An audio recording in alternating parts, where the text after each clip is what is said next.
I'm going to tell you the story of a couple of years ago when I got to visit the Nashville Parthenon in Nashville, Tennessee.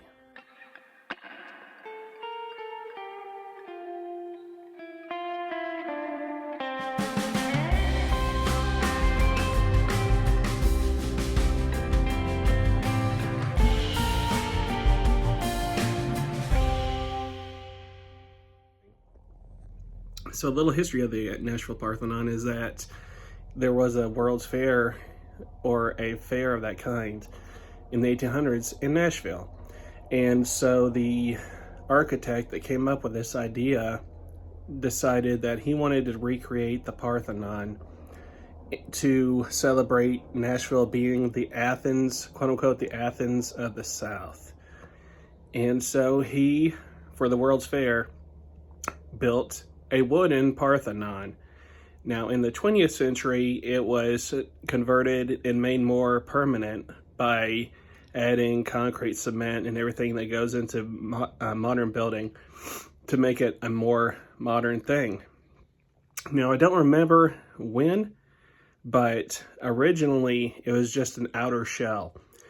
The Parthenon was, in Nashville Parthenon, was just the building.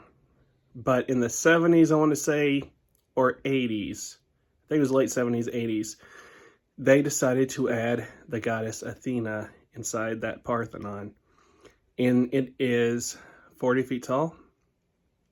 And she holds the goddess Nike in her hand. To give you perspective, the Nike statue that she is holding in her hand is 6 feet tall. Now, in the original Parthenon in Athens, it was an ivory and gold statue of Athena. And it is gold plated in the one in Nashville. And the community actually helped pay to have it gold plated, which was very interesting. And I want to say it was in the 90s that it was fully complete. So I'm going to show you pictures now of my trip when I went 2 years ago. It was the closest I think I may ever get to having visited a holy shrine, a holy site. The Parthenon is in the park. I think it is in the city, actual city park. And you can see it as soon as you pull up, and it's absolutely breathtaking. The outside, the inside is all incredible, as you can see in these pictures. And I tried to be first in line, and I was, to get in. That way I could run up the stairs, because it is in actuality an art museum. So it is not just Parthenon and Athena. There is an art museum on the bottom floor. So you go in and you go through the art museum, and then if you take the elevator or the stairs, you go up, and there is Athena. And I was the first to go in so I can have a moment by myself with the statue of the goddess. And I can tell you that it was breathtaking. It was quiet. It was not, you could hear a pin drop, but it was a cold, cool room. So it just had an atmosphere about it. And anyone and everyone that goes there that believes in the gods can say the same thing. And they do say the same thing. I always read experience after experience of these, what people have to say. And it is breathtaking. And it is a colossal statue of Athena. As I said, she's 40 feet tall. Nike, she's holding a 6 feet tall. And in one of these pictures you see my wife standing in front of the Athena statue, just to give another perspective. Absolutely beautiful.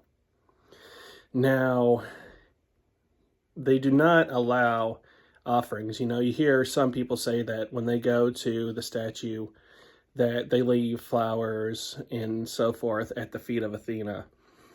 So when I went to stop this, I say, they put about a 6 foot clear plastic barricade around the base of the statue so no one can actually get to it. So to leave an offering, you would literally have to take your offerings and flowers and throw it over the plastic wall and hope it lands where you want it to. So it must have been a problem in their eyes for them to put a barricade around, so you can't just walk up and touch the statue, at least not anymore when I went 2 years ago. And the sad thing is that not everyone was there to see the statue. That was really sad. I'll never forget it, that I was down in the first level before you go up, because I had already seen Athena's statue. I came back down at the gift shop looking around, and they were looking at the art, and this guy with his family and kids was talking, and he said, "What's up there on the second floor?" They said it's a recreation of the statue of Athena. And they just busted out laughing. They went, "Never mind." It's so sad. It's sad that they don't appreciate what they have and what opportunities there is, you know? And it's cheap to go to the Parthenon. It was very cheap. I cannot remember how much it was. I want to say it was like $5 a person. So they didn't just throw their money away by not seeing the Athena statue, because they probably went for the art, but they don't know what they missed out on. And as I was editing this video for you guys to share with you, it really hit me watching these looking at these pictures of the Parthenon with cars just parked in front and people sitting and standing at the Parthenon. It was almost like getting a glimpse of the past. People going to the Temple of Athena to worship. It almost makes me want to cry, you know. It brings a tear to your eye, thinking in an alternate universe, this may not just be a museum, but could be an actual temple. And maybe one day that kind of thing will happen again. Anyway, guys, I hope you like this video, and I hope you guys definitely get a chance to go. If you live in the US, if you're able to make it, it's worth it. I'll talk to you guys later.